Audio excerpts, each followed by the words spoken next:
নমস্কার, ক্যালকাটা নিউজে আপনাদের সকলকে স্বাগত। আমি সঞ্চরী জিরো আওয়ারে নিয়ে রয়েছে আপনাদের সঙ্গে। বিশ্ব যোগ দিবসে কলকাতায় প্রধানমন্ত্রী নরেন্দ্র মোদী। 21শে জুন কলকাতায় প্রধানমন্ত্রী নরেন্দ্র মোদী ব্রিগেডে বিশ্ব যোগ দিবসের অনুষ্ঠান এবং 21শে জুন সারা বিশ্ব জুড়ে আন্তর্জাতিক যোগ দিবস পালন।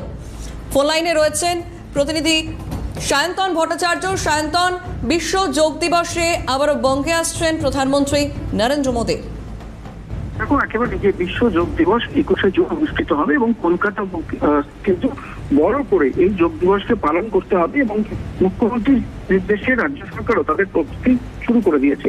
এবার যেটা জানা গেছে যে কেন্দ্রীয় একাধিক মন্ত্রী তারাও কিন্তু এই যোগ দিবস থাকবেন এবং প্রধানমন্ত্রী নরেন্দ্র মোদী তিনিও এই যোগ দিবসে কলকাতায় থাকবেন। তার দপ্তরের কাছে ইতিমধ্যে রাজ্যের তরফ থেকে আবেদন গেছে এবং 21শে জুন সব ঠিক থাকলে রাজ্যে কিন্তু ফের প্রধানমন্ত্রী নরেন্দ্র মোদী থাকবেন এবং ব্রিগেড প্যারেড গ্রাউন্ডে সেখানে কিন্তু যোগ দিবসের অনুষ্ঠান হবে।